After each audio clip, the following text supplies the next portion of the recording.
Hey, what's up, everybody? Welcome to another episode of the It's Too Late We Said It podcast with me, your host Sean Leverett, and my co-host Edward Nevedo. What another week in the bag. Another week in the bag, bro. It was a struggle. It was a Harriet Tubman-esque struggle to get to this motherfucker, but we made it, bro. Step by step. We had to go through some ovens and some forces. We deal with nothing but traffic on the road, yo. We get hit, we get traffic jams and hurdles and obstacles, but we hop over them shits, weave around them, and get here on air for we could deliver another sweet episode. Episode 6, bro. Episode 6. Episode 6. How you say six in Spanish, yo? Seis. Uno, dos, tres, cuatro, cinco, seis. Ah, yeah. Right. He remembers it if he counts to 10 real quick. I'm sorry. Somebody says, "What's the fifth letter of the alphabet?" A, B, C, D, E. You did it! Yay! I'm not fucking with you, yo. 5 gold stars for you, Sean. 5 gold stars. Yeah. Hey, yo, how was your drive up north though, bro? Was it good? Man, I like to set, you've already known me for some years now, so as a cable tech, that's all we do is drive. I just I got my pit stop, so I have a specific set path that I take, and I have specific pit stops that I take, so it's easy, you know what I mean? I just the first pit stop's an hour in, the next pit stop's 2 hours in, and then boom. You schedule your stop. Yeah. So that way I'm never on the road longer than 2 hours without stopping. So, that's usually the point when you're driving, you're sitting in your seat and you start to get uncomfortable, and any kind of drowsiness will kick in right at the 2 hour mark. So if you set pit stops within those 2 hour marks, you usually be all right. No matter how far the trip is, you just every 2 hours stop, just even for 5 minutes. Just to try to stretch a little bit. Yep. You just get up, go inside of a store, get a bag of chips or water, whatever, go to the bathroom. If you ain't got a pee, splash some water in your face. Boom. And by the time you get back in your car, it's like a fresh trip again. You just boom for another. I'm gonna try that, man. I'm gonna try that my next ride out every 2 hours, man. Yeah. Sometimes it's less than 2 hours. Yeah. So sometimes pee breaks happen when you have multiple people in the vehicle, so that also counts as stops. But like I always schedule the 2 hours just because that's the moment when you're sitting in your seat and you start to feel weird and get like all antsy, and if you're not antsy, you start to get drowsy if you're not interacting with somebody. Yeah. That's true. Even if you are interacting with somebody, you like But that's also the best way when you start feeling drowsy. You just call somebody on the phone and just have a conversation about anything, and that usually gets you up and going. But man, that's the only thing about trips, man. I ain't with all that drowsy driving. I start feeling drowsy, I'm pulling over. I don't give a fuck what's going on. It's hard to pick a spot to sleep, though. Yeah, you just go next exit, find yourself one of those big parking lots, and just go in the cut somewhere. You're not afraid you're gonna get touched, man? Nobody gonna do man, I got that. I got that dash cam, son. That dash cam saves my life. All that's gonna do is record you getting molested. Then, you might get it, but somebody's gonna see your face. You might get it. These cookies is yours for the moment. You got me now, but I'll get you back. And when my last breath is like, it's uploaded to the cloud. Digital documentation. Documented. They're gonna make a movie about me now. Yeah, so, man. I mean, so in retrospect, the parking lot victim. I accept my fate. Damn, at least you. How was your set though? You had a set today and everything. So how'd it go? Yeah. I hosted the open mic at the comedy club tonight. It was cool, man. It is what it is. The open mic scene is people coming through from different places doing, different stuff. People are all different variable sets, skill sets and skill levels. So it is what it is. You hear a lot of funny shit because you hear a lot of rawness from a young creative mind. Yeah. Usually so as a host, that means you're in the in between. So you introduce each person as they come to the stage. So do you have any kind of like the vibes you get from the last set because you're listening to the set and then you say something that comes off of it, or you just go right into it? You try to do a little nice little funny tag for the person after they go up, relative to what they said. But sometimes you outside talking, sometimes you're in the bathroom. So sometimes you might just talk about their appearance or some shit. But like, this nigga had a group home jacket on or some shit like that. But usually it's just saying the next name of the person. Yeah. So you So played the what's the role end of just of play the role of Maestro. the Martin Lawrence from Def Comedy Jam, the Oh host. man, Martin That's did what you that was. like nobody else, yo. Like, cause that's still one of the most favorite things, funniest things for me to watch is him host that show, bro. Cause he just Yeah. to be creative for that long Yeah. and be funny for that long was crazy. Yeah, Yo. it's like a whole bunch of little mini sets in between sets. Right. My shit's rattling. Right. Ah! Yeah. Yeah, he was a beast though. Martin Lawrence was a beast, man. It's like, oh, the Matrix. Morpheus. Let's talk about speaking of Morpheus and speaking about the Matrix. Did you see my boys this weekend? Are you beginning to believe now, Trinity? Are you beginning to believe that the Rams are the one? that we're going to the ship? It's What I am finally a beginning soap to opera. believe is that Cooper Kupp is unstoppable. This dude's getting like 10 catches every game. He just broke the record, the franchise record for most catches in a season. At what has he got? Like 120 at 120 or 120, like 2 catches in that game. He's the great white hype, yo. Move over Donald Trump. Yeah, It's Cooper Kupp. And what was the record held by Isaac Bruce, right? Isaac Bruce, part of that greatest show on turf. Shout out to Isaac Bruce. So it was 119, and his record got beat by. We're not even looking. You knew what I was about to say, but I'm just gonna keep it. Honestly,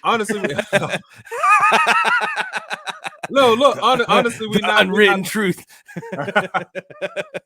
Hey, the white boy balling. What can you say? Yeah, he balling, yo. You can't take nothing from him. But we not worried about no records, man. If you hear the talk in the locker room, Coach McVay say, "We not me. We not worried about no records. Yeah, we not worried about no none of that shit. We not worried about females in Las Vegas. I mean, at Los Angeles, we not worried about none of that. We not worried about bathhouses in West Los Angeles going there for sex.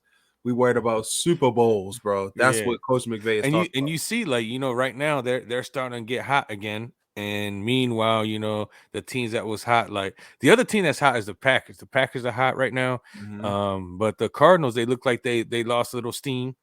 Coming down the stretch. They're losing a little steam, like, continuity issues. I think it's just all those injuries starting to catch up to them. Like, the players not playing. COVID Kyler Murray was out. Then so that's catching up to them. And then look at the Bucks, the Buccaneers. They just got shut out by the Saints. Taysom Hill, with a bad 9, a bad 9.9-0 win, That's crazy. Over the Buccaneers. I think that was the first time they got shut out since like the 90s or some shit. That was the first time Tom since I think they said in 11 years or 12 years. A shutout, yo. He was so mad. He was throwing his tablet around, cussing everybody out like, vintage Tom Brady. Tom can do that though. Tom deserved to be able to cuss people out. That shows you that he still cares. If he's not doing that, then he shouldn't be playing the game. He checked out. You know what I mean? Right, exactly. That lets you know that he's still, winning is important to him. That's why he got so many rings, and people criticize him. You think he can go to 50? You think he can play till 50? I mean, now, right? he's drinking the fountain of youth, yo. His wife is a supermodel. So she's got all the tricks, like you seen that movie Death Becomes Her and shit. Keep her coming. It's like it's Goldie Hawn and it's it's an old movie, yo. They like what you're talking about. They did some kind of like sold their soul to the devil type shit, and then they couldn't die. But what they didn't know is their bodies don't heal. So these motherfuckers. That was a good movie, man. Yeah, so what you know about them old school movies, though? Man, I know about them old school movies. So I think Tom Brady and Giselle be on that. Nah, I'm just kidding.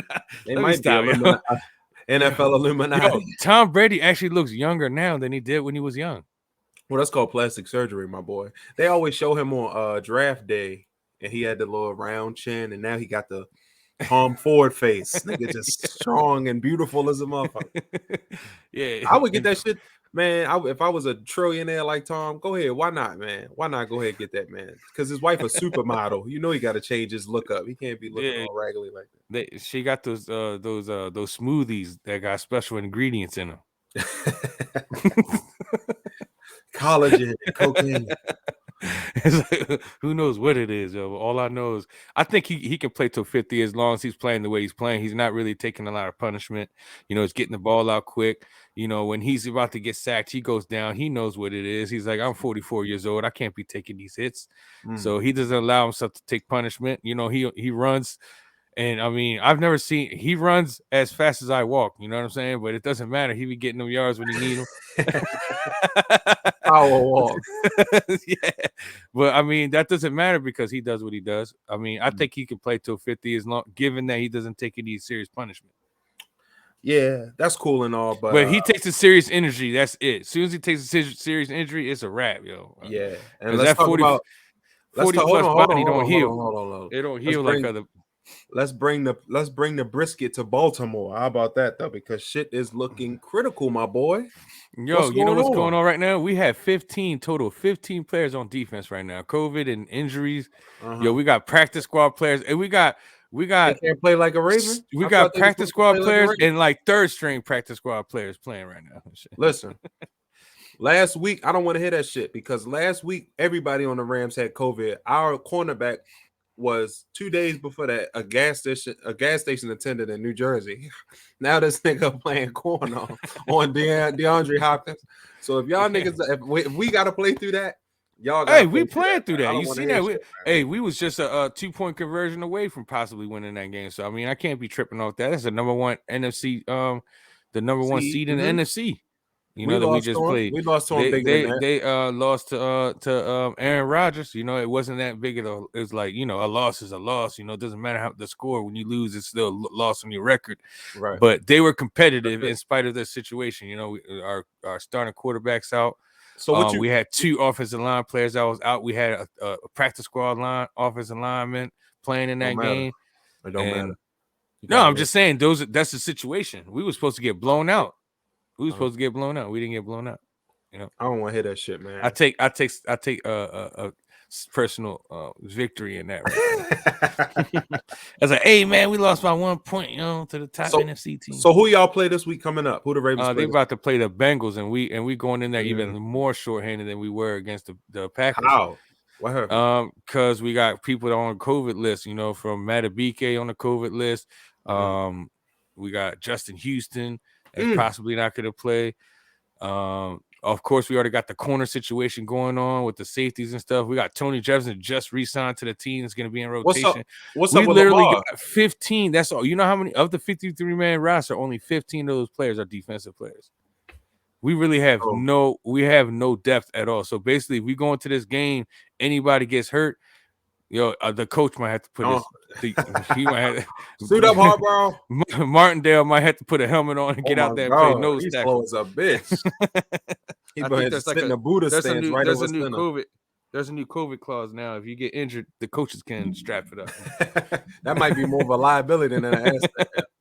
Hey man, he'll wear the green dot and go out there and tell the defense the plays while on the field. Y'all niggas do good. And he's not gonna move. He's just gonna stand in the middle and just clock out. He'll just stand at the A gap and just stand there and do this. Phony ass D tackle. Yo, but what's up with Lamar, bro? Is he playing this week? Nah, he did not practice all week. They did not officially rule him out, but he has not practiced once again. Not good. To be honest with you, I don't see him playing. To be honest, he has. Not the rest of the year. I'm saying I don't see him playing this week just because he has not practiced. I think the only time he's going to play as soon as he at least gets 2 practices in, because you can't just go in there. This is going to be the second. This is going to be the second week that he has not practiced. Not only not played, but not practiced. So he has not played since the second quarter. Actually, the end of the first quarter in the Browns game in Week 14. You know what I mean? So technically, this is his 3rd week out because he only played a quarter. Like not even a full quarter. He played 3 series in the Browns game when he got that injury. That was early, right? Yeah, he was 4 for 4. He actually was playing decent in that game. Wendy's 4 for 4. Yep. Yeah, he was 4 for 4. Hey, you gotta take it for what it is. I think that's a aggravated injury because like a couple weeks back he had that before. He got pushed out of bounds and he stepped on that first down marker. Yes, I remember that. And slightly rolled his ankle. It was the same ankle too. So that time a player landed on it. So that's tough. They say it's a lower ankle sprain, but I think he's also got some. He's probably got some other injury to that, like a heel injury or bone injury.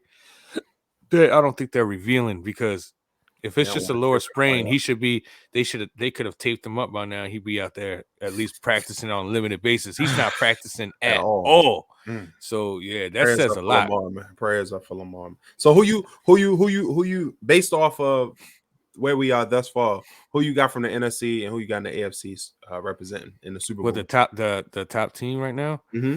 Man, I was really no, not even who just the top team right now. Who you think is going to be? Oh, like now, what we see now these past 15 weeks, what we see right now, man, the Packers, and really just comes up is because their offense, they don't have all the players on there. So I'm looking at the Packers and the Rams are the two teams to beat right now, and yes, the Rams are getting hot at the right time, and it's just the Packers are also people be sleeping on them.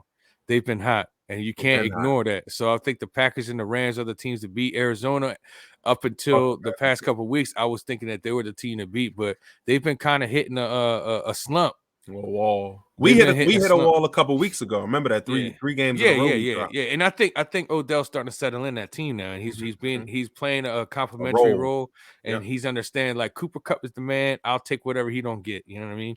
When they double triple team him, they be triple team. He still be open. It's crazy. Cooper Kupp is unguardable, yo. He's unguardable. Smart, right now. That's what it is. He's smart. He playing chess out there. He not just like, well, maybe let me run a drag. And maybe let me come back.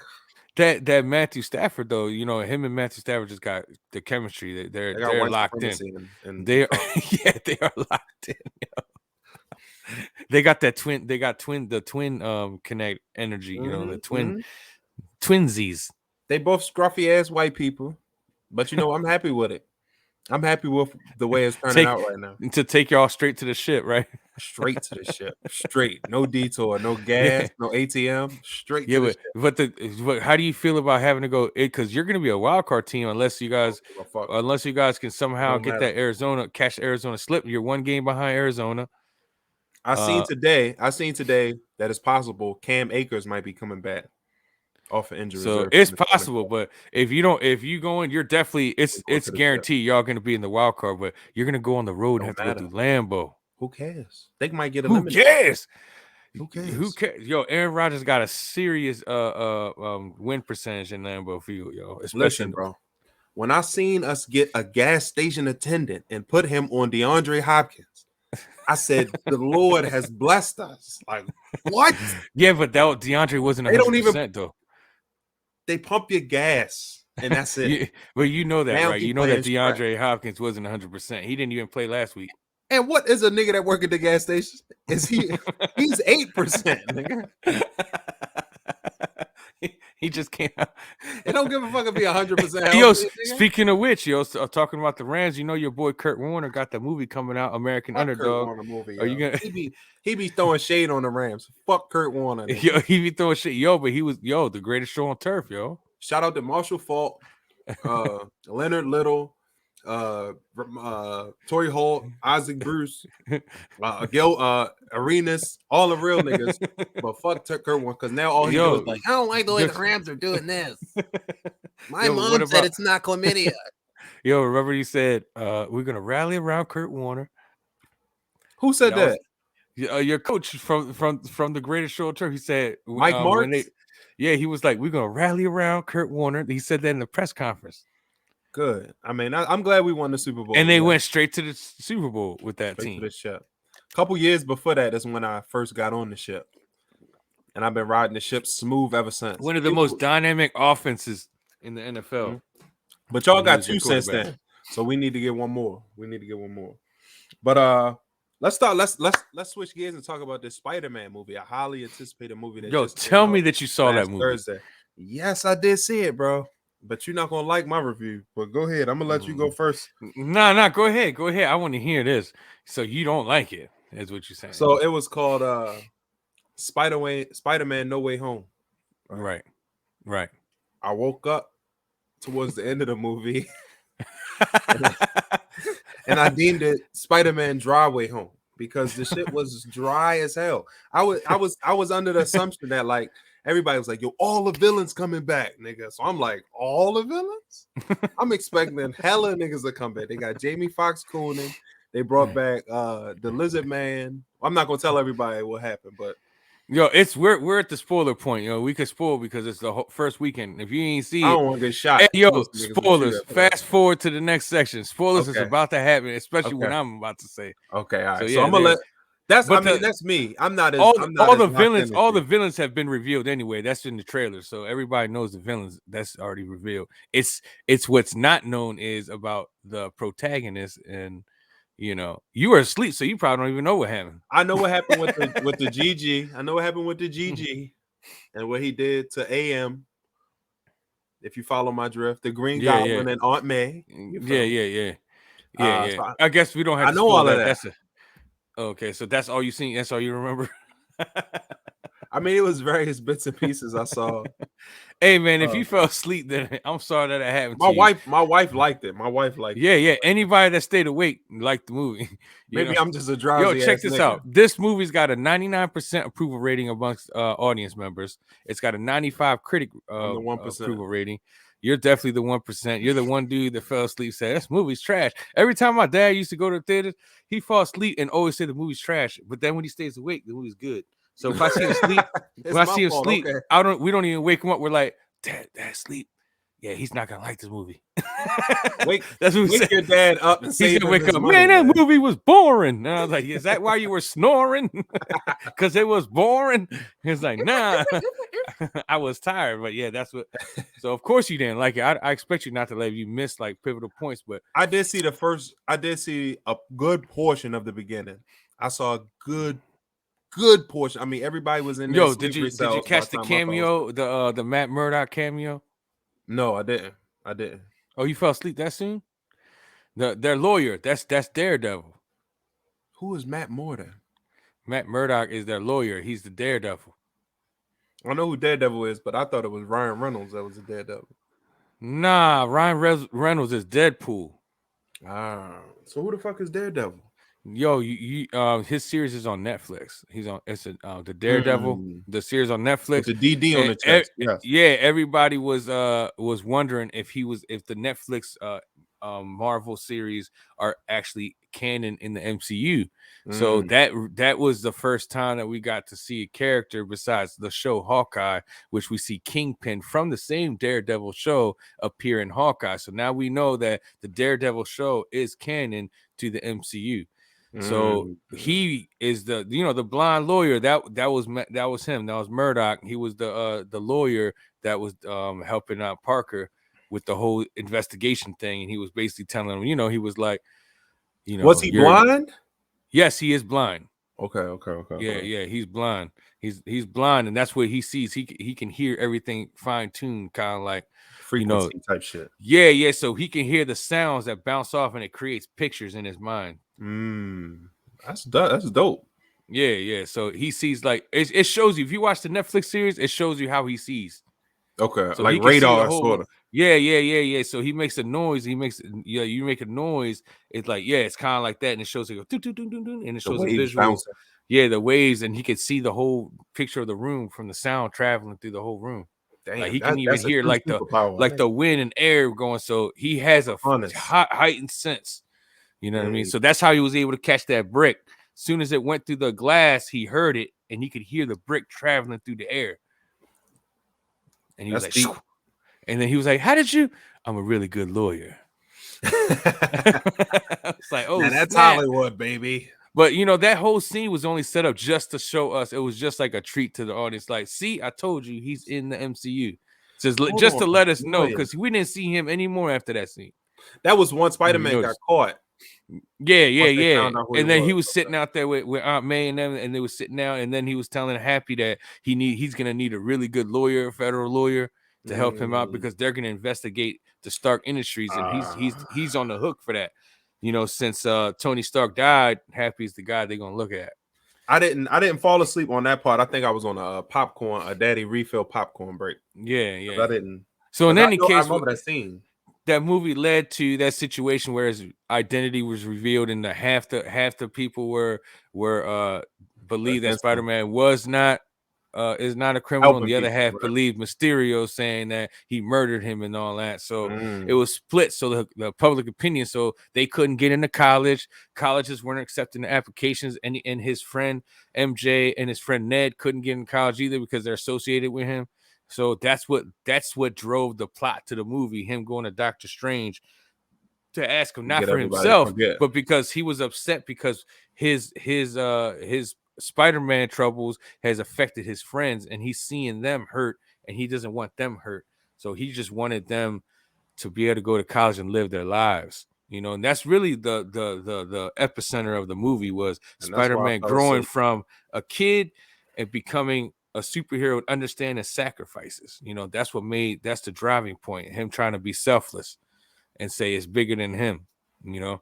So I guess, man. I guess, man. it was a I don't. great movie. Well done, well directed. Everybody's saying that. Everybody's saying that. So that's why I'm Yeah, saying. I yeah. guess it's just I me. mean, you have to have seen all the Spider-Man movies. Remember I told you that? And he's I like, did you have. see I it? have. I have. But You've I was seen all the really Spider-Man expecting movies. Miles Morales, bro. Yo, but they even said, Miles Morales was mentioned in that movie. No, I didn't He see was no Dominican niggas, yo. no, he wasn't in it, but he was mentioned. You probably was asleep during that part. From Jamie Foxx when Oh he yeah, said you it's did got to see be a that. Yeah, black he's Spider-Man. yeah. That was not a coincidence, yo. That was a nod. That's how Marvel operates. They give you little breadcrumbs to let you know he's coming. I don't know. I like finiteness. I like the Did beginning and the end. I think it's beyond just this movie. I think it's all movies. I hate when they set you up for the next one. And then the next, because it's never ending. I like closure, nigga. I like to yeah, see it, the open and the close, I guess. I don't know, but man. you didn't see the closure at the end of that movie? Yeah, I seen the It, end. it it closed the chapter of that Spider-Man, so they either can go back to Tom Holland or they can go a whole nother direction. That's how they But ended that. you think they might go back to the other two that were in it?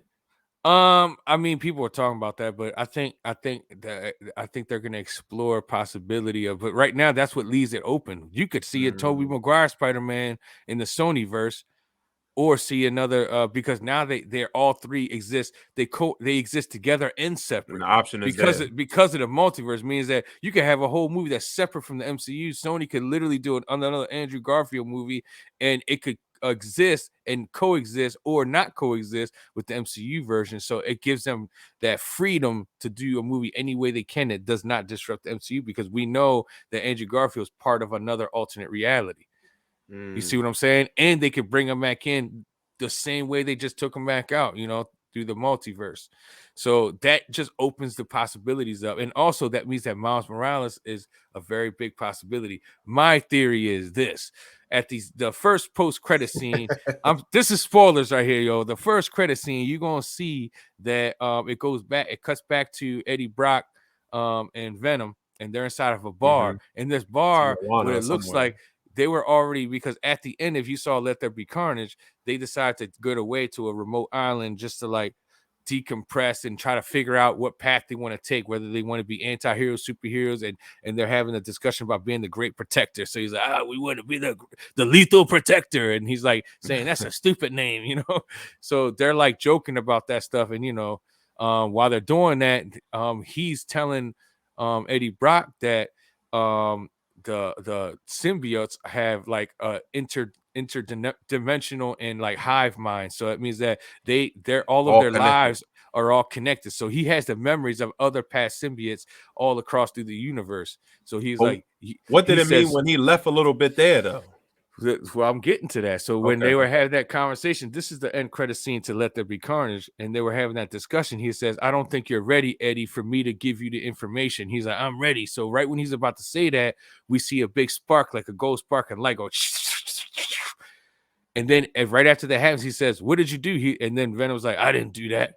He was like, you sure you didn't do that? No, I didn't do that. And then you see the TV screen come up, Mysterio saying that Peter Parker is Spider-Man. So that Mm, lets you know that they just got sucked into that world. that world, which lets you know that was the spell. Remember when the spell he did, it went wrong, it started sucking people that knew Spider-Man. They And didn't then get you everybody. notice that he said this guy and licked the TV screen on Tom Holland's face.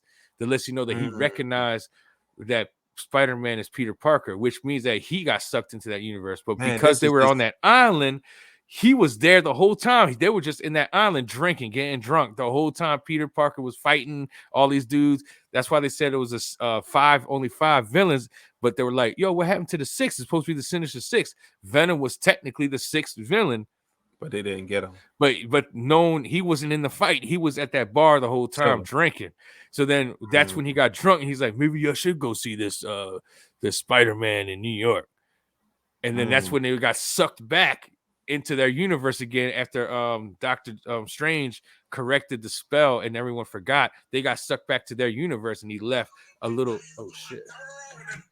And then my bad. And then he left a little spore behind. That right there is what brings me to my theory. We're gonna see a different Venom in this universe now in the MCU, because the last thing that they talked about was him going to see Peter Parker. That little freaking symbiotic spore is going to be searching out for Peter Parker. Peter Parker, because the symbiotes are attracted to negative energy, like, you know, hatred or anger or like, you know, resentment or whatever. So Peter Parker is in a very low state right now. He just had to let go of the love of his life, his very best friend.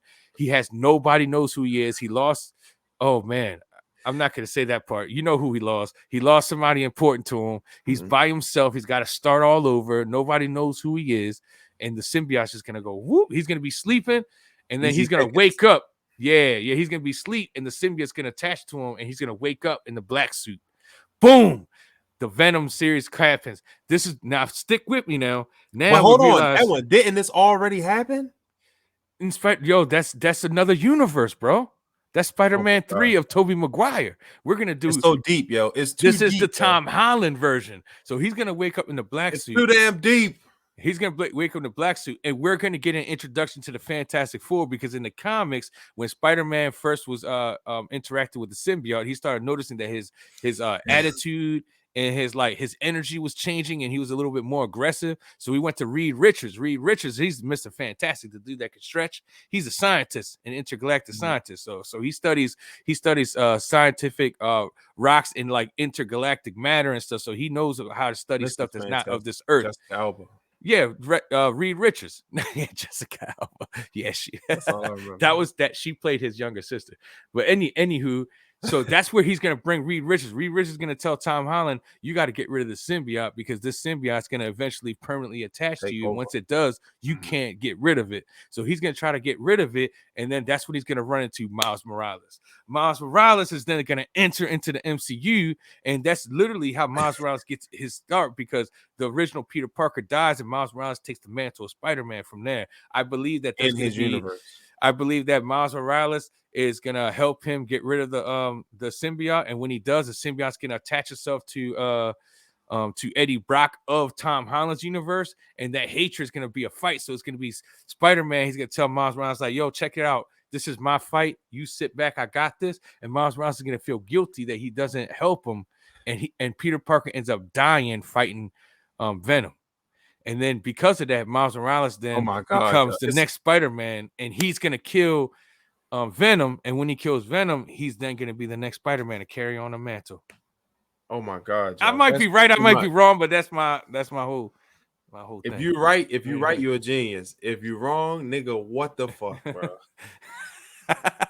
See, but the Fantastic Four is supposed to be coming in, so I think that makes sense.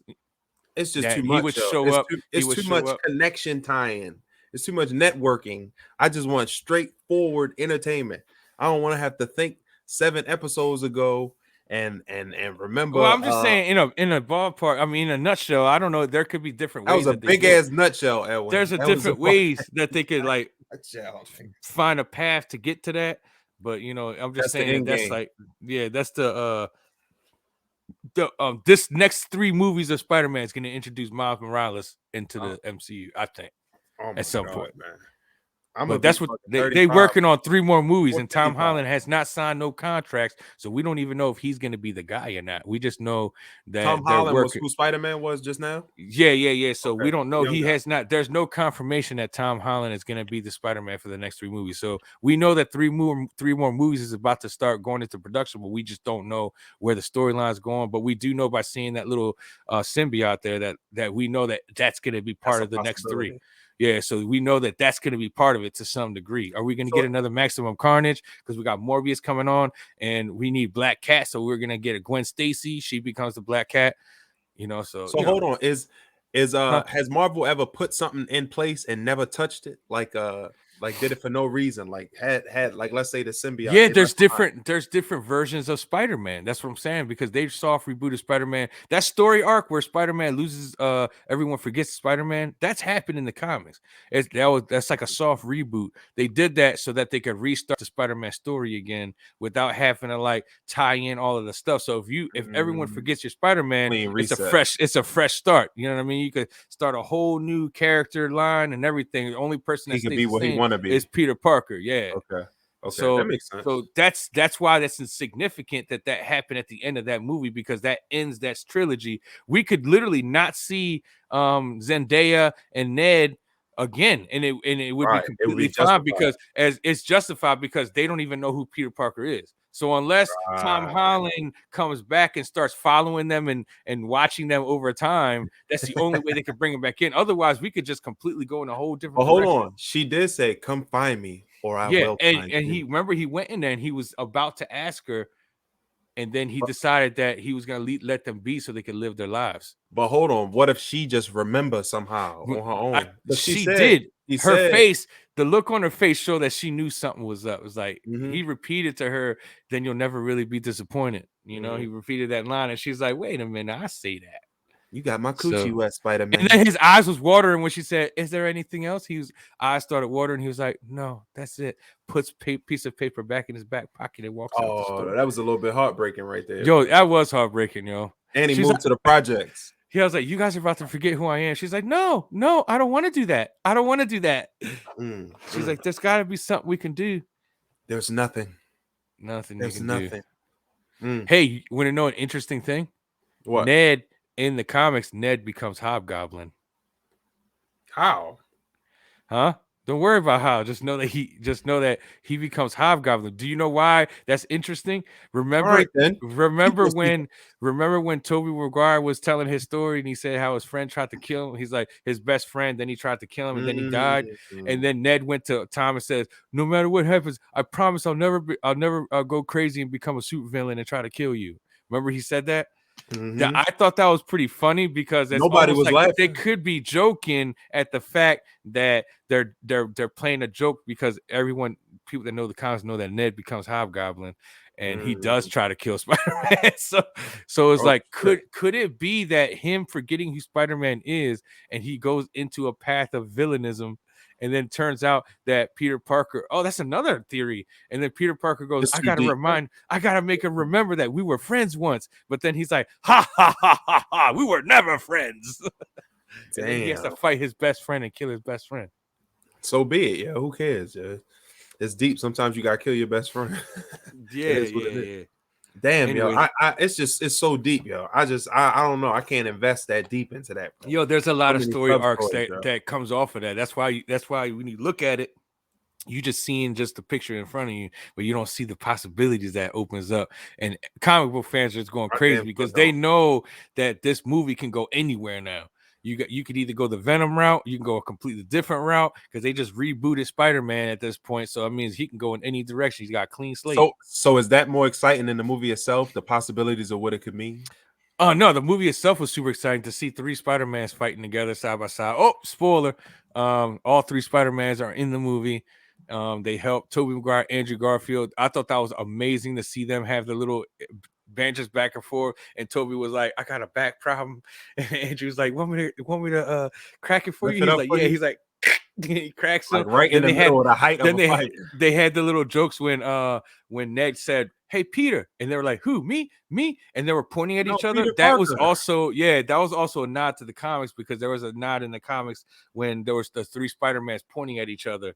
In the comics, that was actually a cover. It's a meme about that right now. Yeah. So that's actually a nod to that, which made that hilarious. I thought that was really cool. And they're like, "We're all Peter Parker." "No, who? Him? You? Me? No, him." And they're pointing at each other. So I mean, I just love that. That's what I love most about it. They got a lot of like Easter eggs and nods to like the comics all throughout, sprinkling sprinkled all throughout the thing. And then they gave May gave the with great power comes great responsibility. And then they had their moment together when they were talking about each one of them had Uncle Ben say it, and then Peter Parker had his aunt say it. So it's like, oh snap, we're so much alike, but yet so different. It all play out the same though. Yeah, and the major events. Yeah, MJs, so, I mean, all got MJs. Yep, they all have their version of MJ, So Emma Stone played Gwen Stacy, and then we also had a Gwen Stacy and Tobey Maguire Spider-Man where she kissed her, and that's what made MJ jealous and everything. But Gwen Stacy in different universes, she's Spider-Man in one universe, she becomes a Black Cat in another universe. So that's what I was saying. The whole multiverse theory and all that, the comics kind of spread that out from all these little soft reboots and take Spider-Man in different directions. You got Spider-Man, the Amazing Spider-Man, the 7 Deadly Foes of Spider-Man. They're gonna be rich forever. All I hear is you saying. All I hear is you saying they're gonna be rich forever, yo. Because then they have Spider-Man 2010. Unlimited storyline. They have a future version of Spider-Man 2010. Then you got Spider-Man Miles Morales. These are all different versions of Spider-Man that's in the comics that you can explore. Spider-Man 2010 is cool. He got that crazy like navy blue with the red spider suit. Is really cool. I guess it's crazy how Spider-Man 2010 it came out in the 90s and it was supposed to be futuristic, and we're like 2021 basic, and that's like 2010. That's not even the future anymore. But to them, that was like way distant. 20 years. I mean, think about what 20 years is to us now, man. It's like, oh man, or it could have been 2022. I can't remember. But all I know is that we're either way, in that's long ass time. We're in the time of that being the future, and we almost at 2022, man. Days away, bro. Days away. Merry Christmas. Merry Christmas to everybody watching this too. Yeah. But let's hop over to the next topic. We talked a lot about Spider-Man. I know, man. I wanted to let you get that off your chest, man. I knew you was excited about it. But I know a lot of cats that was excited about it. Honestly, everybody I heard talk about it said it was a good movie. But except you. It's all good. You 1%. You the 1%. I can't necessarily say it wasn't good because you're right. I didn't see it, but the parts I did, I was like, I be expecting too much from movies nowadays. I think that's my problem. I go for revelation, which it is. Now, Jesus not gonna pop out the screen. But anyway, next topic we was gonna talk about. Speaking about movies, man, a movie that was out recently, a kids movie called Ron's Gone Wrong. Right? It had like the premise was kids having a friend as their robot, the companion, knew everything about you. A companion would be a better term. Yep. The B-bots. The B-bots. What's a B-bots? B-bot. That's the B-bots. That's what it was called in the movie. Yeah, the movie. They're called B-bots. Okay. So in the movie they had the B-bots, but now in real life for the Moxies. The Moxie for a conservative cost of about $2,200. Your child can have a companion that's uploaded. Yo, but you know that there's also a monthly subscription that you got to get. Oh yeah, you have to pay a monthly after paying that $2,200. Yeah, you gotta pay. Yo, but did you see it? It actually does look cool. It has like this cool like anime type face, and it has a full motion, and it talks like it sounds like Siri. Nice little cool friend. It has like a Overwatch, the voice, the girl from the voice of Overwatch when she talks. If you played that video game, and it talks to, I guess it has different voice functions too. So you can set it up. A male voice, a female voice, and whatnot. But I like the way you use a male voice. Yeah, the objective. I mean, I think the objective is it's supposed to be like help kids develop their cognitive skills and their and processing emotions and stuff. And I mean, that's what it's supposed to do. And then the people describing it, they're super excited about it, just like all of the scientists from Terminator and from iRobot were excited when they were introducing their new creation. Will Smith is Skynet. Yeah, it even got invention of the year for 2020. That Moxie robot. The Moxie did. Yeah, 2020 invention of the year.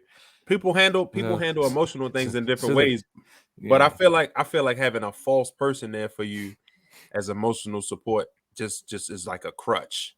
You feel me? I feel like that's gonna be another it's security blanket. So I think the kids are gonna be comfortable with it until they have a conversation with a human, realize that the interaction with a human is unpredictable versus that machine that robot is supposed to have a positive response to everything you say.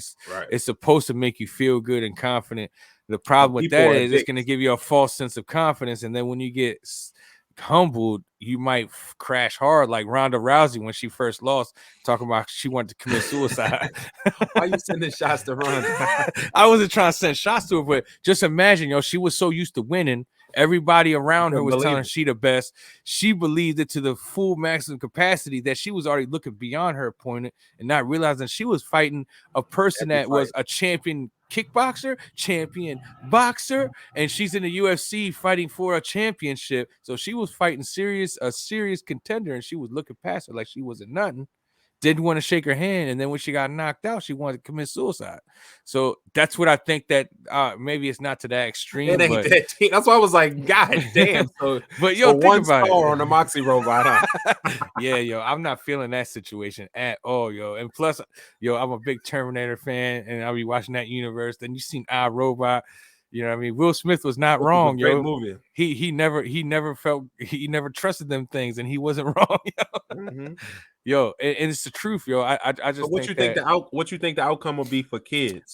I don't think the outcome is going to be quite serious like Terminator and iRobot. Right, but I mean, I'm just saying that it's a positive and a negative. I think it's all how you do it. I think if you're going to use that, you got to use a combination of both, because ultimately human interaction is the most important thing that's going to allow your child to really develop into real like social skills, because you have to always deal with the unpredictability of others, because everybody reacts differently to what you say, how you say, the tone of your voice, your body language, and a robot is only gonna give you positive responses or what it's programmed to do, and humans are not wired that way. You could go into a situation saying, I'm gonna be nice all day, and then someone annoys you, now you're mean all day. Conditioned otherwise, right? So but what I'm saying, did you see the commercial though? Did you see the Moxie commercial? I did not see. I saw what I did was I looked into an article. It was like basically like a review, so to speak, of it, and I was basically interviewing the developers and the people that were part of the project to get it, and they were showing demonstrations with kids interacting with it. So the commercials only going to give you the plus side. I was watching like they'll dive into how they make it. I think otherwise. I think the commercial is going to tell you what they're selling, and then you can go by that. The interview is the CFO, the CEO. So what did the commercial say? The commercial is a little boy, and you could tell this kid has emotional issues or is like disconnected because he in the room playing with blocks and shit, right? And the white parents, they walk in there, they're like, I can't remember the little boy's name. Let's call him Ethan. They walk in there like Ethan, and this nigga just straight ignore his parents. He's like, I'm playing with the blocks, and they're like, Ethan. He's like, hello. That's what he said. He don't turn back. He's like, hello, playing with the blocks. And they're like, we got you something, buddy. And they bring in, and the parents smile at each other like as to say, damn, you responded at least a little bit to us. Yeah, this sounds like the beginning of a scary movie, bro. Shit is frightening. So then they bring this nigga the little Moxie doll. And he's like, yeah. From the directors that brought you Jerry Bruckheimer. That's how I'm looking at this shit like.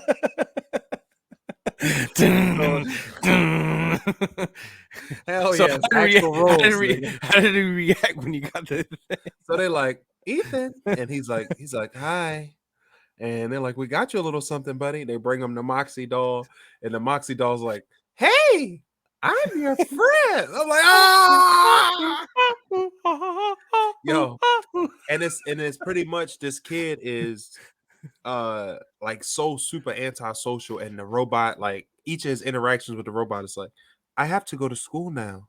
And the Moxie's like, see you when you get back. And he's like, somebody's have to help me with my home. Like, it's so dry. But at the end of the commercial, they go, all right, see you later, Moxie. Somehow he touched by the hands of God, and then he happy in his last scene. He's like, see you later, Moxie. I'm going to a party with my real friends. And the Moxie's like, all right, I'll see you when you come back. I'm like, get the fuck out of here. You just turned into Mickey Mouse just then. Okay. Oh, boys. Oh, boy. I'm sorry for that. Disney, right? He goes out the door. He's like, oh, yuck. Oh. You sure can have a good time. But what I'm saying is, it's no easy transition to I guess social normalcy, if there is such a thing, social Yeah. normalcy, or at least generally accepted social normalcy. Yeah. I mean, you know, Other than going through for that the most gauntlet, part, banging your head against that wall, meeting with people, talking to people, getting lied to, getting yeah. mistreated, learning the hard way. I think at least. I mean, But there's positive and negative. I think it's just going to be how you present this new technology to the child, not solely depend on it, mhm. but like in Right. increments, kind of like like back in the day, kids had dolls and stuff. The dogs interact and stuff, dolls, and it's like don't look at it as a major educational Dolls? tool. Yeah, kids have dolls and they make Okay. believe, or the Yeah, yeah, boys yeah, have yeah. action figures Right, right, and right. I and know all what that, you're and you're the kids will make the voices, and you're like, saying. but Imagination, but imagination. now this thing actually interacts back with you. So what we don't want is the kid to think that I don't need This is no other real. friends. I only need Right. my moxie, and that's what you don't want to get But look into how because look how then. people are with phones though. People like, I Yeah, don't need but that's nobody. I need my already a phone. problem. So think about having a phone, then having a Moxie, and then in the Ron's Mm, Gone Wrong. That's basically what those B bots were. They were the everything. They were using it mhm. for social media. It was their phone. It was a source of Calendar. interacting with the internet, and it Mhm. also gave them information.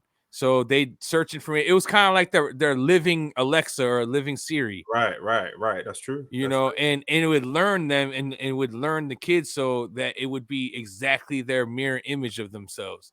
So it Imagine, was imagine it the was go ahead. it's like, yeah, so it was like the mirror image of themselves. So it's like essentially having your twin brother with you at all times. That's true. But even more intimate because your brother even Yeah, gonna forget some shit. That shit yeah, ain't gonna yeah, forget yeah. nothing. So that And that's so what I'm that saying. Like, and how much look data at how you're gonna how harvest that from kid. kids on that Yeah, and look how ostracized that kid was when he was the only one that didn't have one. They were without making it. fun. Right. Yo, the one who's like, oh, yo, he was sitting on the buddy bench. Yo, that killed me, yo. The The teacher buddy had on bench. the buddy bench. It's like, you need The a friend. And buddy it said a bench. little sign. It's like, I need a friend. And if you sit How here long enough, desperate is that one seat? will come by. And that poor kid's sitting there. And then the teacher's like hugging him, like, Go talk hey to them. guys, he said he likes rocks. And then the dude is like, hey man, who's your favorite actor? The Rock. hella obnoxious. Yo, he was just making rock things. And then the kid like pranked him and then got a rock that was shaped like one of the B-bots and wrapped it up. Remember? And then Oh, he opened it up. He's like, Dad, I knew you were just playing around. I knew you'd get me one. He unwraps it. It's a rock with two eyes on it. And then the kid comes out of nowhere like, ooh, you really thought it was a feedback. And then he's like, oh, that how's reminded that me of rock? when Charlie Bucket didn't get his golden ticket. That moment, I was Yeah, like, yo, they was really damn. teasing. And I was like, man, this kid's getting bullied because he's the only one. Yeah. Now look at that price tag, $2,200. Not every family in America is going to be able to Oh afford that. no. So that's going to definitely show. It's going to separate the has and the have-nots right away. But I got me a B-Mot. I don't I am think so that one is. cool. I don't think that's going to be one that people taking out with them though. And sitting at the table at Texas Roadhouse and Moxie's coming to dinner. I Not think right in now. two or three It generations. starts with this. Yeah, They're gonna yeah. these are the moxies for this.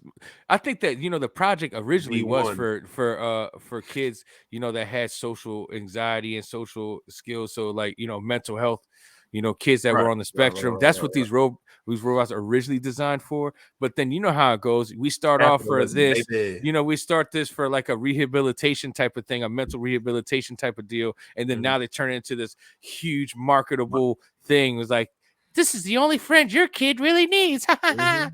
He doesn't cuss. He talks about Jesus. He always They're gonna gives some sell a million. positive feedback. Uh-huh. Mhm. No stress. I think And you then need a certain amount of stress and as then a they're child. like endless applications. If your kid wants to learn different languages, our Moxie can help. And next Mm. thing you know, you leave your kid alone with his Moxie, and next thing you know, the Moxie's telling you, now when your parents go to sleep, grab the kitchen Oh, knife. shit. Pour their blood on me. Demonic ass Moxie. It's gonna look just like the DMX "Flesh of My Flesh, Blood is My Blood" album cover. Put your hands up. It's like this. Damn, I'm definitely not getting a Moxie. That's fucking frightening, bro. Yo, I'm not leaving my kid alone with that. Yo, like, I that's mean, what but that's a good sell though. At one Oh, and because it think is about going it. to do it. It's gonna be connected to the network just like a cell phone is. It's gonna have its own mobile network, so it's gonna have access to the IP internet address. 24/7, always constantly learning from interactions that it has and learning and studying. So think that means that it can be hacked. If it can be hacked, some crazy fool in Russia be like, Mother Russia, and like, Mhm. God, you would do the biddings for me. Mm-hmm. And then this Kill the blacks. Kill all. Kill the blacks. Nah, yo, look, we're turned into a conspiracy theorist now. All of a sudden, Hey, now I'm just saying that I don't like the idea, man. I think that in the right environment, I guess you can use it it can be some positive. So I think you gotta just like but handle it listen, responsibly. if somebody told you that they have a machine that can teach your son Japanese, can teach your daughter how to feel more self-confident about herself, that'll increase their reading production and comprehension, which this thing will do. But we harvesting your data, we building a codependency. It's cost a grip. Yeah, and we go back to metadata, Yeah, every metaverse. the metaverse. Yeah. I don't know, man. I'm about to buy one though. I'll let you know how my kids turn out, nigga. I mean, yeah, I guess I would say you can't knock it until you like see it, but I would definitely be very interactive with it, just not leave my kids alone with it, see how this thing works. Really kind of be part of the process. Yeah. And monitor how it does, because I'm sure it's programmable to be whatever you want it to be. And that's what's crazy about these things, because now that it has the link that it has, you can download different applications to it, whether it's learning a new language, updating it for an older kid so that interacts. You think they would do sex education on the Moxie? I don't know, man. This is my balls. The penis goes into the vagina. Ooh, yeah. Ooh, yeah. Moxie. So the Moxie has to be politically correct to today's world, as it has to be gender neutral. You could program it for what you are, for your gender. Yeah, so then now you got to be in the other room hearing this Moxie talk about sexual relations, and nah, bro, God, this guy terrible. This guy. Now I'm in the dorm room. Freaky ass Moxie. When would you get rid of your Moxie? Like first you must Andy kept Woody for a while. It's like, fold your penis back like this. Tape it between your butt cheeks. Hey, you said it was going to teach people. Clinch. At this point. Damn, Moxie dirty as next shit. Next subject, please. Moxie a freak.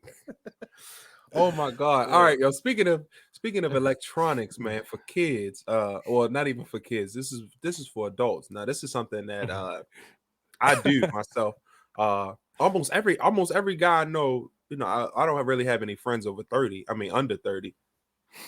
But almost every guy I know is, plays some form of video games in their personal spare time. So we was going to talk about the misconceptions and I guess standing ideas on men or people in general who decide to game into their 30s, man. You know, there's men and women, that's it's some YouTube females that's making hella money on that little game. Yeah. My son watches time. I'm like, damn, all they doing is sitting on the bed playing GP race and the motorbike racing and shit. I'm like, damn. One of your homies got a channel, right? A gaming channel, right? Yeah, my boy Stone, dude. He just started it up. Him and his wife both game. Okay. See, that's a cool. But they're still in their 20s, though. I mean, they're still young. But okay. But they're both fully responsible adults. They own their own home. So. I mean, the misconception is people link like gaming over a certain age as immaturity or this and that, but it's like people that say that are people that's never really played the type of games that's out there, because the majority of the games now is more tailored to adults than they are to children. Most of these games are swearing. They got adult, they have the full rating system. The full rating system is part of the gaming thing, so these are MA, mature for adults, EA for everyone, and then you have kids and they'll say the kid for kids, so what the game is for. But majority of these games are tailored to adults or older kids that are in their teens. You know, we were talking about 15 and up. You know, Or and there's badass kids in Baltimore City, nigga. hey, you know, you got 7-8-year-olds that are playing these games, you know, and Mhm. because they're mature games, these kids are not allowed to well, if you're a certain age, you can't profit, so you can't go in these tournaments and stuff. So, you know, they have a lot of things on social media where these kids are like they lie on their Page. you know, because you make your profiles Mhm. at whatever age you are, and so they put, if it's under 13 they can't participate They in any. segment you off. Yeah. Yeah, so I had kids that get disqualified because they're That was really participating in these good. tournaments.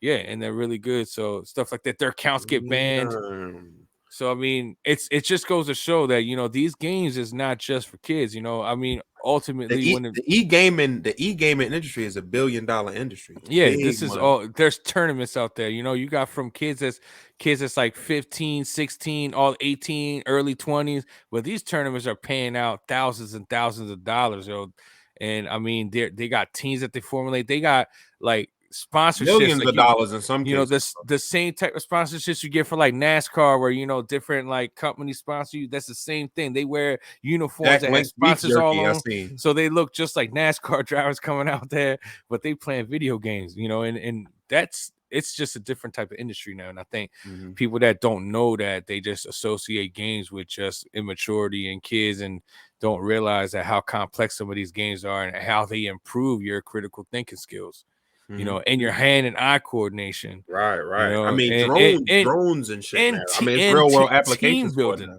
There's nothing better team building than playing, sitting there and put 3 hours on Call of Duty and playing some Team freaking build. Warzone, you know, But because you hold on. guys are gonna So be what would cussing be the each other difference? out until you win. What would be the difference between Moxie though and that? Because the interactions between you and another human.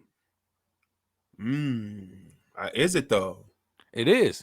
When I'm playing, like we're me and you could be on a game right now. We're gonna have our headsets just like we do now, except we got a Mhm. controller in our hand, and we're both watching the screen playing the game. Your character is a fictional controlled character by you, and I have the same type of character. We're running together, but we're communicating with each other verbally. Like, yo, I'm gonna take the left side, you take the right side. Watch that window, watch that window. I'm gonna start sniping out this window, and then But you have to watch my back. would you consider that the same as a physical interaction?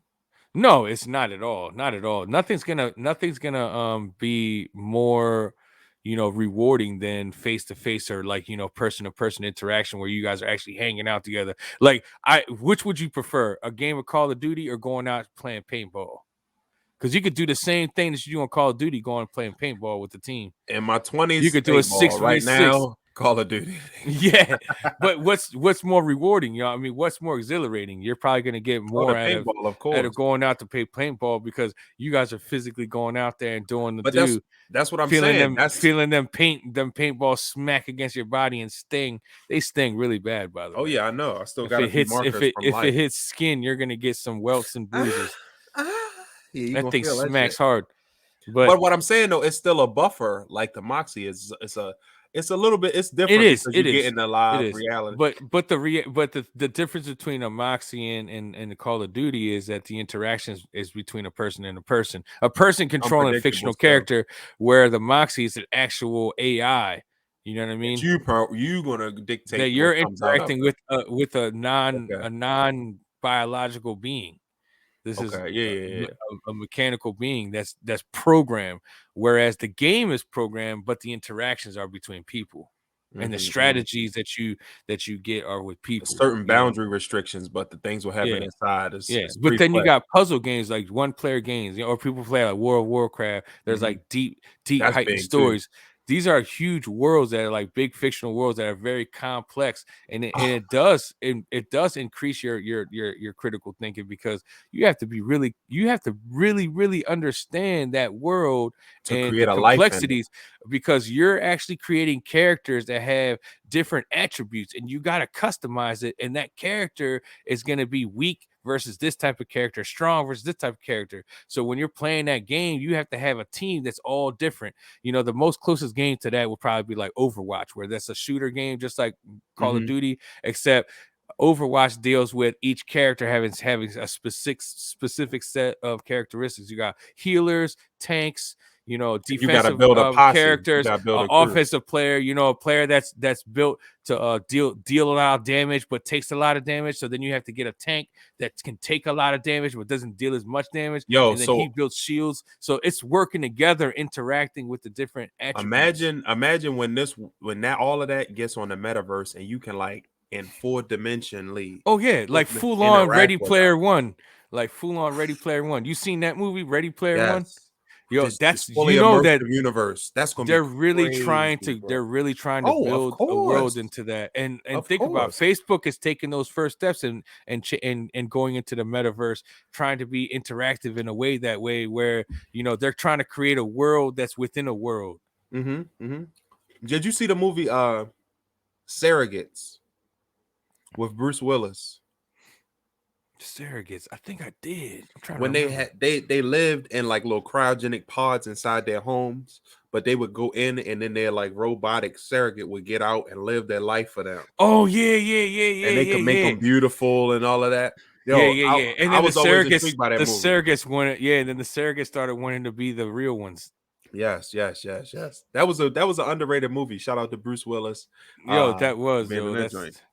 That was a good movie, but I think that's where that is going to be. People are going to prefer that controlled world, bro, over that. But to get back to what we were saying, like I don't understand a lot of when people say, "Oh, you wasting your time playing games and all of that." When I mean, what's really the alternative? Going out the bar, watching spending all the money, drinking. Yeah, you could watch like all of that shit gets boring. Yeah, it's the same thing. Everybody, it's what you do with your leisure time, whenever I'm not doing something, I'm not doing anything like that, I got friends that say, hey, I'm about to play. I'm like, all right. I don't generally, I very rarely play on my own. I usually play with the interaction. Me and Stone start playing. That's always a good time. That's always a good time. Like, we're playing, it gives us time that one, we're playing, interacting, having fun. And then two, we start having conversations about, hey man, what you doing yesterday? What's been going on with you?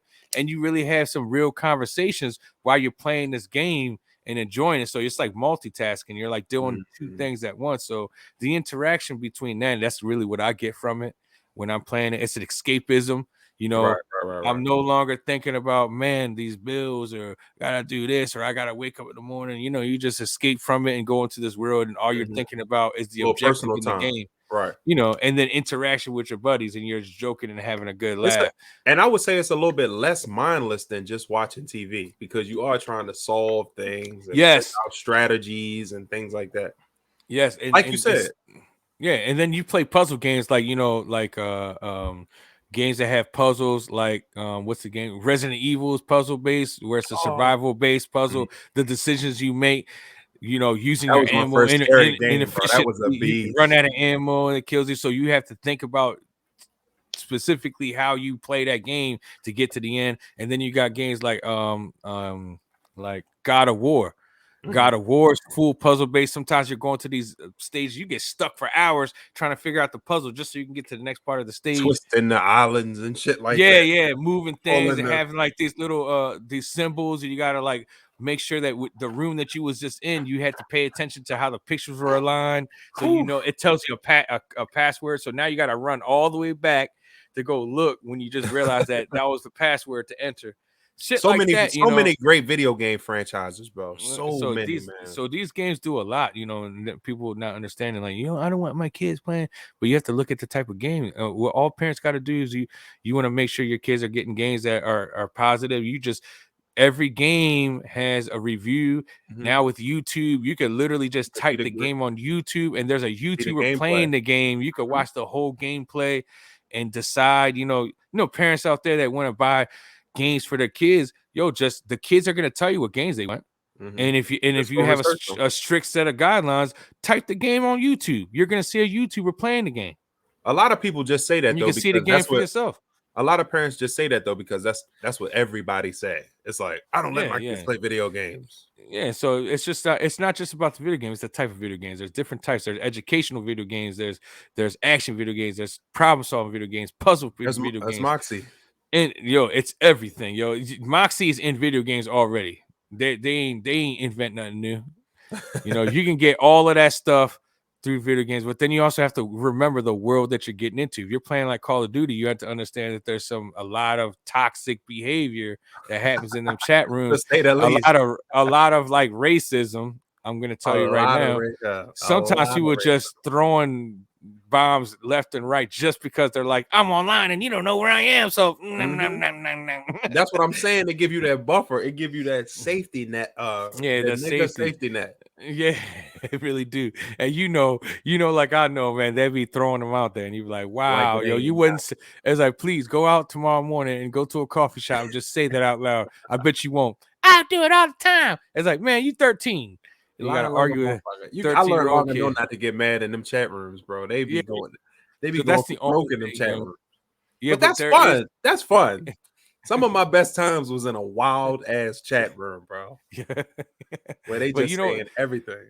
And parents that are worried about that too. There's also parental settings that you can set on the game consoles, and they'll automatically block people that use that type of language automatically. So there's different ways now that you can get around that. You can make sure that your kids are within the right parameters, and these lobbies are put together based on the parental settings of the console. So if the kid is playing on a console that has parental settings for a kid under 13, that lobby is going to literally put them with kids under 13 based on the parental settings of the console. Now, it's not going to stop these kids from swearing. These little 11-year-olds still saying fuck this and all that, but at least it's other 11-year-olds. So their mental capacity of these words are within the parameters of normal at that age, right? You're not getting the old players. You're not gonna your kid's not gonna be playing with and you're playing with like some 40-year-old pedo on the plane. It's like, hey man, I really like your voice. Do you know what a ding-a-ling is, young man? We make a really good team. We should meet in person. You know where the Clearwater Mall is? I was like, I got a book you can read. I got a lot of comics. I really don't read them no more. I want to give them to you. That is a setup. Hey man, but you know what's crazy? A lot of kids fall for that setup every year. Yeah, and it's like, oh, your mom can't afford a headset? Meet me at the mall at 4:00. I have a headset. I have a ton of them, bro. That's terrible. I'll give you this joystick headset and a video game too. Just, mister, you're so nice. Just get in the van. Just get in the van. Damn. And then he'll open the sliding door and there's a game console, toys, and all that stuff. Rolling arcade. Yo, as much as you can carry, it's yours. Just get in the van. I'm gonna close it for 30 seconds. Yo, shut up, yo. He gave him a supermarket sweep in the rate van. Yeah. Grab as much stuff as you can get. I'm gonna shut the door so you have time alone for 30 seconds. When I open this door, whatever's in your hands is yours. He closed the door. Next thing I was like, why are we in motion? Shut the fuck up, kid. You done. At that point, it's over. God damn, that's a heavy world. Yo, imagine going through that, bro. Oh my God, bro. Ooh. Yeah, yo, that's terrible. That's too heavy, yo. I don't know how video games got us here. Jesus Christ. Yeah, we shouldn't joke about that. You're right. That's wrong. But hey, I'd rather scare you, let you know that these things are possible. So definitely monitor your kids. That's the only thing I'd say about video games. As adults, you kind of like already, you're an adult, so you're gonna take these things and just like these are interactions. You careful who you message. You have to also be careful who you friend, because people can hack your profiles and shit. And then next they're buying shit on your profile. So that's what you want to do, is make sure your kids are aware and educate them on saying, hey, don't just friend anybody on here who you playing with. Every now and then just throw that headset on and listen to the people that's in the lobbies. That's what I recommend. And know the games that you're buying. That's really what it comes down to.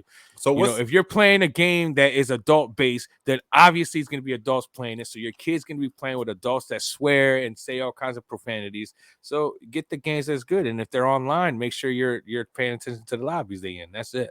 So as a gaming aficionado, what would you say is the best video game franchise of all time?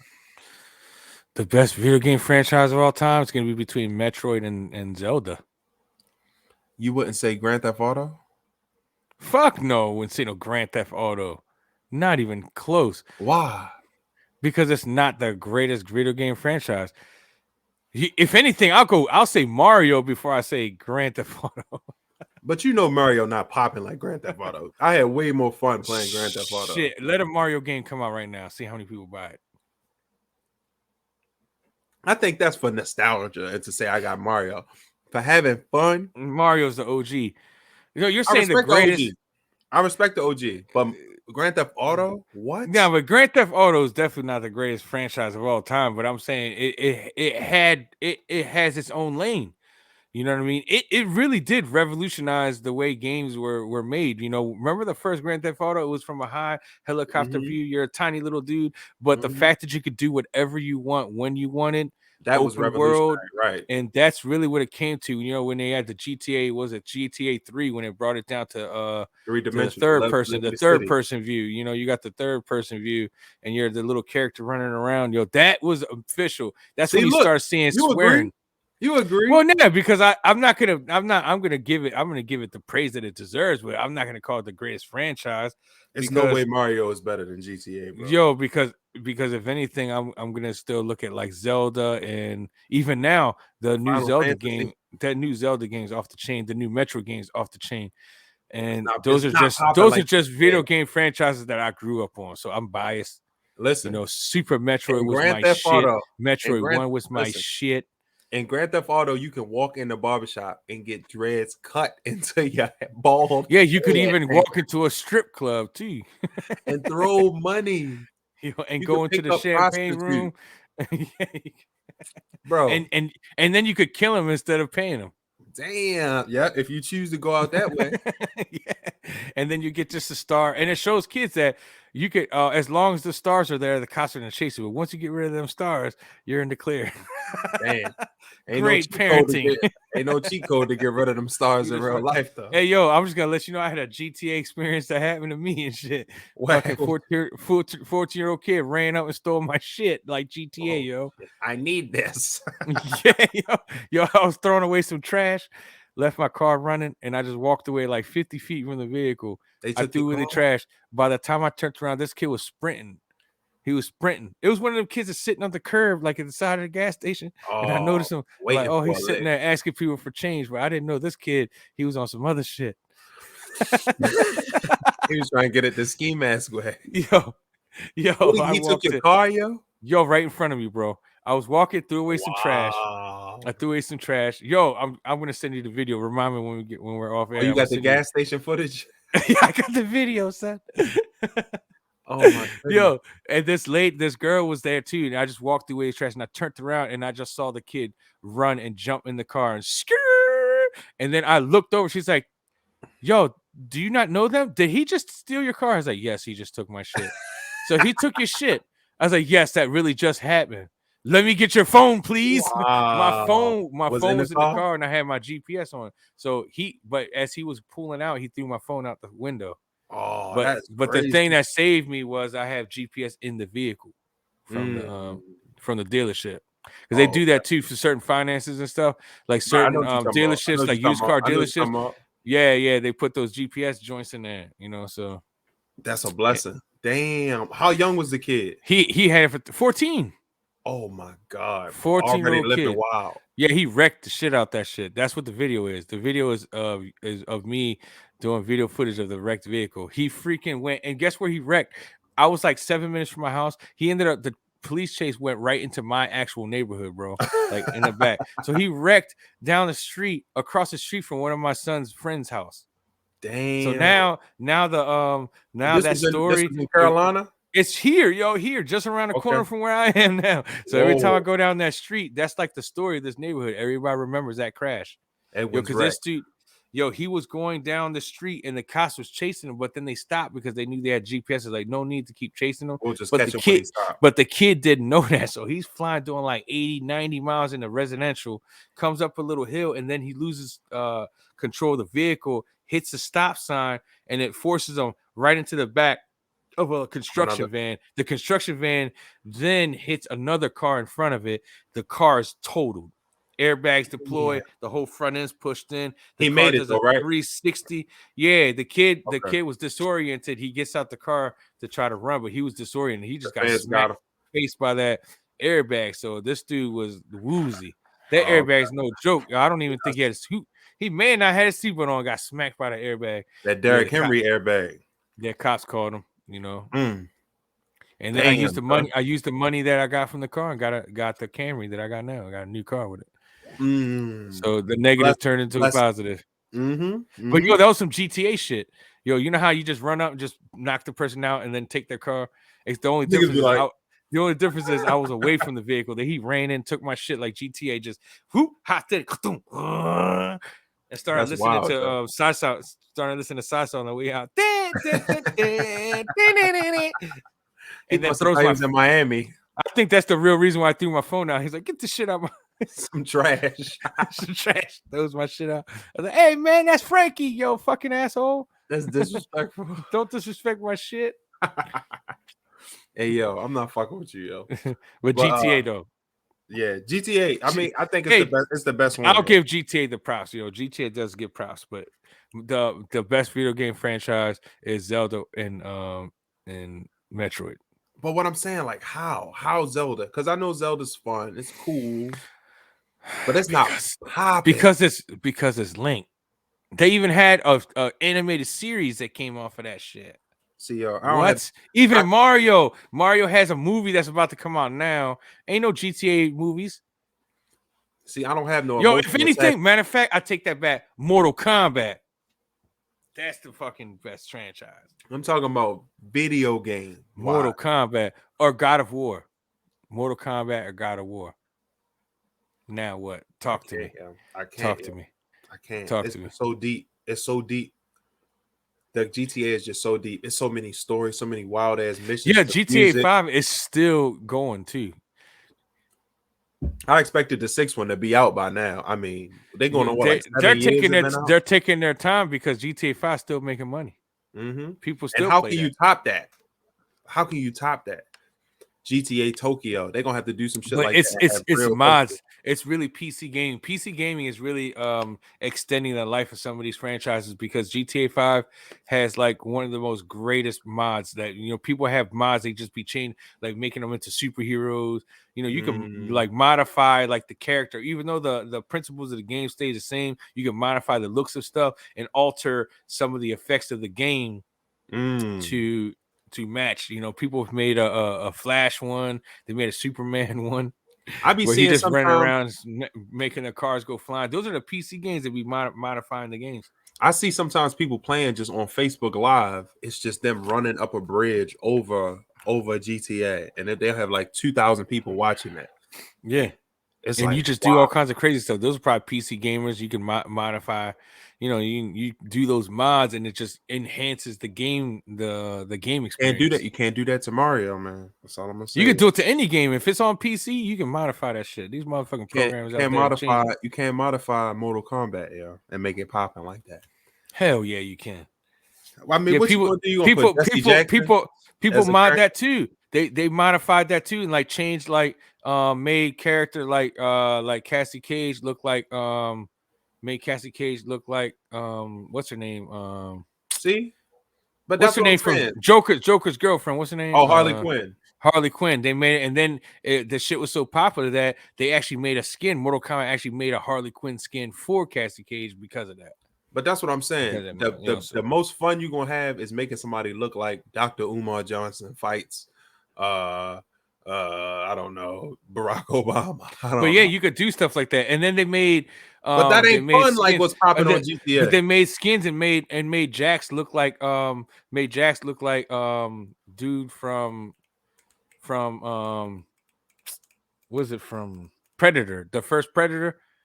What's his dude? Action Jackson. What's his Apollo Creed. Carl Weathers. Yeah. Carl Weathers. They made him look like Carl Weathers from Terminator. See, that's crazy. That'd be cool, I guess. I don't know, man. I'm gonna have to stand firm on that, man. People, let us know what you think about that.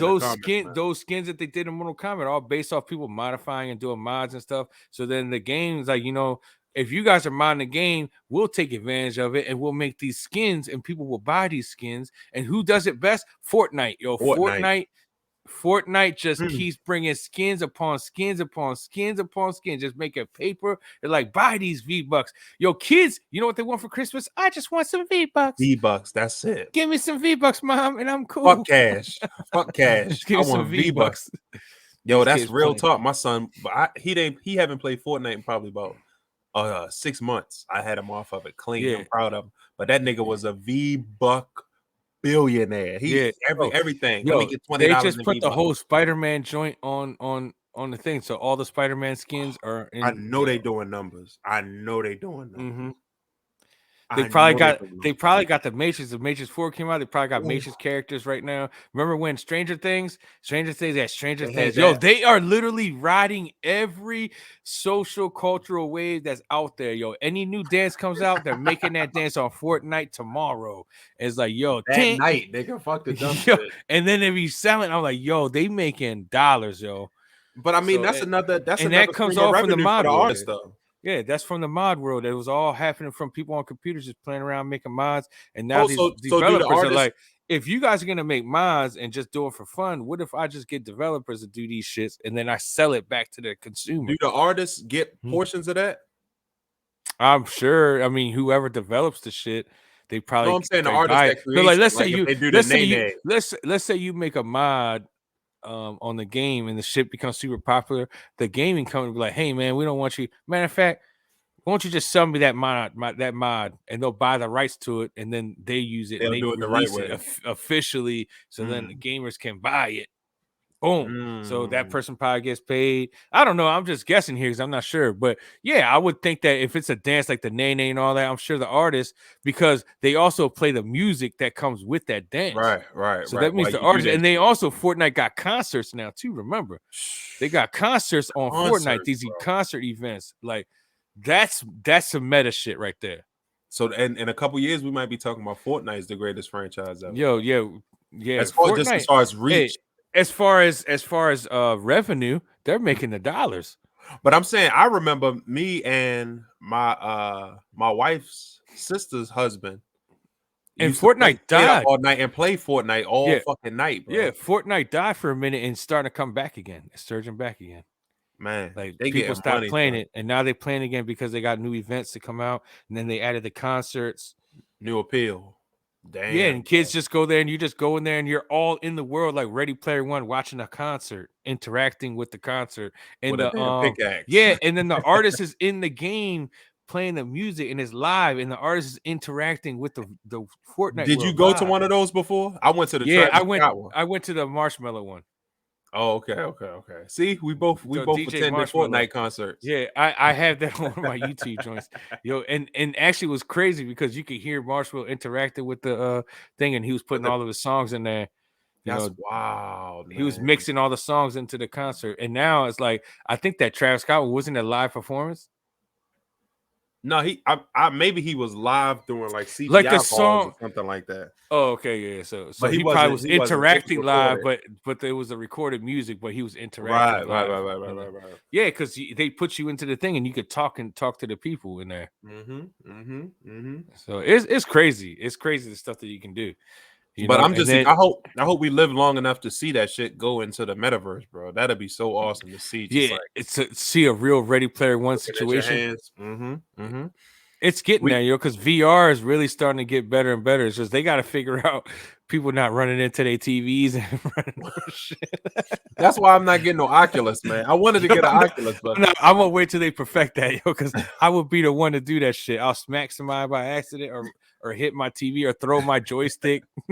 You gotta boost your homeowner. The joystick is supposed to be strapped to your wrist, but sometimes you just throw that shit so hard it flies. Oh yeah, you seen that with the Wii? I mean, a lot of that shit happened all the time with the Nintendo Wii, bro. Yo, I was destroying that Michael Jackson joint on the Wii. Yo, I'm gonna tell you right now. Yo, I was killing the Thriller dance. Yo, I fucking got straights on that. Like, that was perfect scores. That was a good team thing. That Wii was a good person, a good group Yeah, party and they game, got the man. look, and they got the Wii Fit. So you look at that. That just shows you that's a gaming console. And there's a lot of the Wii, because of that, the Wii had a lot of older people buying video Oh yeah, games. mm-hmm. And they were A getting lot it of for the elderly people, exercise. believe it or Yeah, not, yeah, they were doing the Wii Fit and all that stuff and doing the exercises with the Wii, and the and bowling and the tennis. They loved yeah, all of that stuff, all man. that, the tennis, That was a nursing bowling, home classic, nigga. and also golf. Yes. Yep, the I Wii thought it golf. was real cool. That was one of them. I think I might get another Wii just for the family, to keep it 100, because that That shit shit was fun. is that shit is fun. The interactive of that. It's like a family game night type thing. Yeah. Have me and the wife and kids smoke some kush, and But we all just play. I think the new Switch is gonna bring that capability back, where it's gonna be game console, handheld, and it's gonna give you that interactive thing back where you can do the interactive games and shit. We'll see, man. We'll see. I don't know, but hey, yo, we just tapped the hour and 30, bro. Believe it or fucking not, man. Damn, yo, we missed. Yo, you know what we missed? I know we missed. We'll kick off with that Saturday, yo. Yo, We'll that's kick, gonna we'll start. kick it. Oh, like Merry Christmas. Now let's talk about this business. Hey, y'all gonna see this on Christmas, by the way. So Merry Christmas to everybody. Yeah, Hope you yeah. have a happy holiday, opening your gifts and whatnot. Enjoying your This is time pre-recorded, off. but Merry Christmas. It's like we could see into the future. Merry Christmas, baby. Hey, yo, which enjoy your Moxies and GTAs, your PlayStation 5. GTA. Just remember, Hey, if you get a PlayStation 5 and you opening that, just remember that your parents went through a hell and high water to get that motherfucker. they love you, They man. probably overpaid for it too. Damn, the tax on the PS5 is ridiculous right now, bro. Because retail is $500, but on the streets it can go from $700 to $1,000. Easy, easy. Now. So if you got a PS5 for Christmas, you love. Believe you me, that parent loves you, because I ain't doing that shit.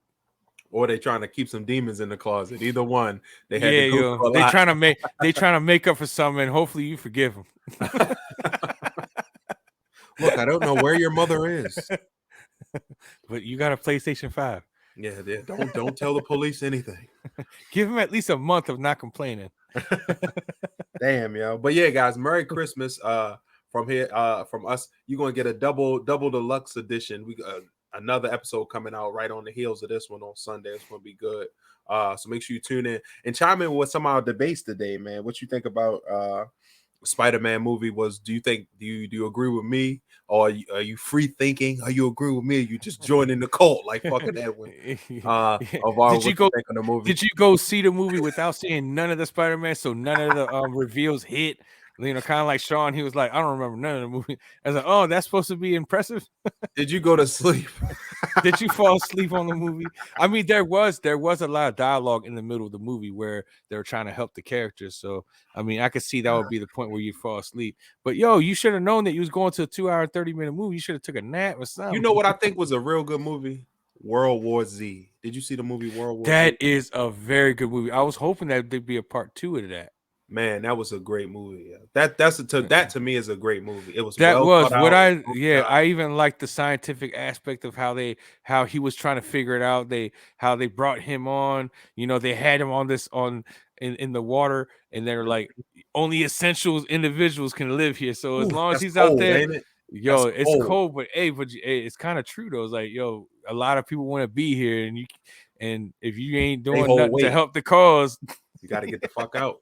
Get the fuck out, yo. Jeez, to zombies, not even just to your regular life, to zombies. Yo, but then when he chopped that girl's hand off, remember? He was like, what's that? She was like, how did you know it worked? He's like, I did it. But that was the moment I was going to kill you anyway. Why not? He started paying attention that those zombies were going around the sick people. Yo, like the little Indian guy had told him. That was a great movie, bro. Yo, that was a great movie. And the Indian who was it?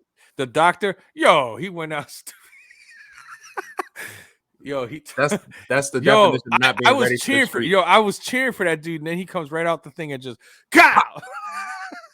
Off top, fucked up the whole mission. Straight up, the whole mission was him. Like, but he was the mission. Thank God Brad Pitt still figured it out. Brad Pitt, his investigative skills, because that talk with all he needed was that talk with that doctor inside of the plane on the way there, and the doctor gave him all the tools he needed to figure it out.